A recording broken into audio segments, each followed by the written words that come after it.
If you're a mid-level to C-suite leader who wants to own your growth and figure out your next small, brave move to achieve your leadership goals, you are in the right place. Welcome to the Small Brave Moves podcast, a weekly deep dive on how to be braver in leadership and in life for exceptional results. I'm your host, Nicole Bianchi, best-selling author, certified master executive coach, NSA certified speaking professional, chief bravery officer, and tough talk expert. If you're ready to become a better, braver, and more authentic leader, let's dive in. Hey, welcome back to the Small Brave Moves podcast. I'm Nicole Bianchi. Let's not ease into this one. I want you to think of one person on your team.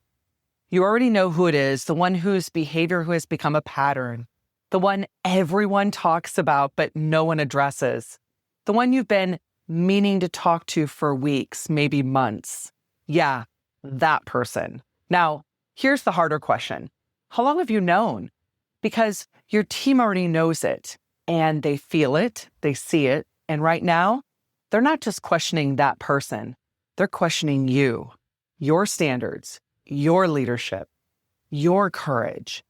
So let's stop calling this a tough conversation.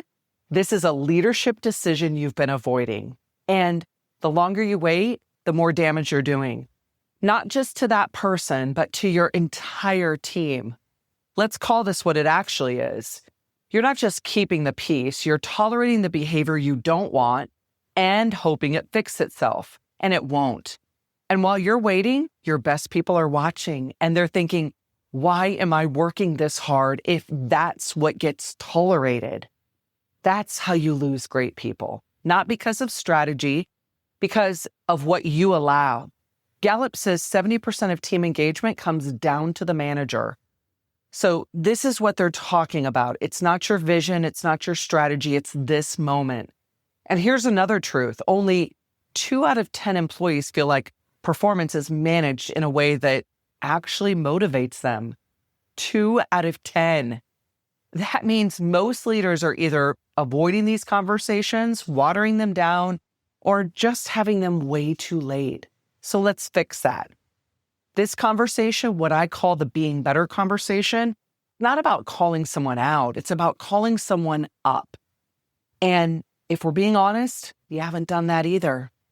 You've been managing around them, adjusting, compensating, letting it slide over and over and over. And now we've got a pattern. And here's the part you need to hear most. Most of the time, the person doesn't fully see it. They're not waking up thinking, how can I frustrate my team today? But your team sees it. So every day you say nothing, you're choosing their comfort over your team's trust. And that's the trade. And it's costing you more than you think. So let's talk about how to have the conversation. And before I walk you through it, I want you to hear this. If you've been sitting on this for months, you don't need better words. You need to decide to lead. Step 1, say it clearly. I've noticed a pattern and we need to talk about it. No softening, no circling, no just checking in. Step 2 is the facts. Over the past few weeks, the last 3 deadlines were missed without communication. No labels, no exaggeration, no you always, just what's actually happening. Step 3, observation. I've also noticed that when timelines shift, the team isn't hearing about it until after the fact. Again, behavior, not assumptions. Step 4, impact. This is where most leaders back off, don't.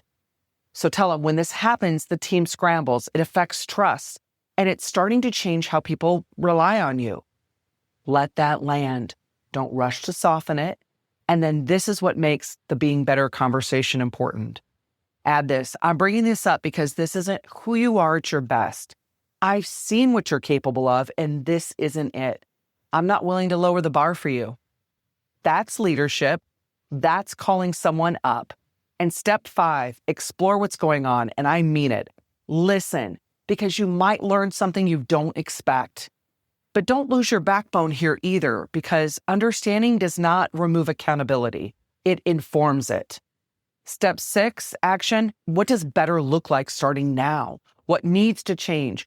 What support would actually help? Not vague, Not someday, now together, because vague expectations create repeated problems. And let me show you where leaders mess up. First, it's the feedback sandwich. Stop it. People see right through this and it waters everything down and nothing changes. Be direct. Second, make it about character instead of behavior. You're being irresponsible shuts people down. I've noticed a pattern of missed deadlines keeps them in the conversation. Third, waiting until you're frustrated. If you're heated and upset, you're not leading, you're reacting. So take a beat and then lead. Fourth, having the conversation once and thinking you're done. You're not. Patterns don't change in one conversation.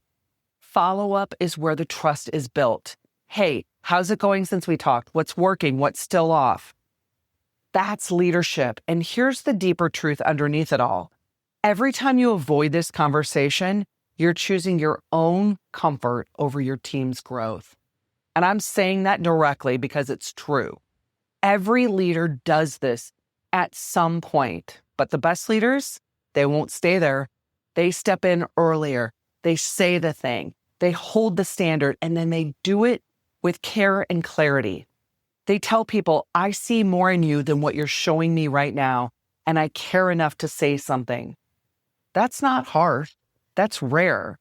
And sometimes the bravest move is turning this on yourself, asking, where am I avoiding something I know I need to address? Or even asking someone you trust, is there a pattern in me that I'm not seeing? Because we all have blind spots. That's leadership too. So here's your move. You already know who you need to talk to. The question is, how much longer are you going to wait? Give yourself 48 hours. Have the conversation, not perfectly, but honestly. Because this doesn't change when you think about it. It changes when you lead. Stop protecting comfort. That's the job. And it starts with one conversation, one small brave move. All right? Go have the conversation. I'll see you next week. Thank you for joining me for this episode of the Small Brave Moves podcast. If you're wanting to take this work even deeper, I'm here to help. From engaging in inspirational keynote speeches to transformational coaching and workshops for leaders and teams, page-turning books, online courses, and enlightening leadership development retreats. There are so many ways that we can work together to take your leadership to the next level.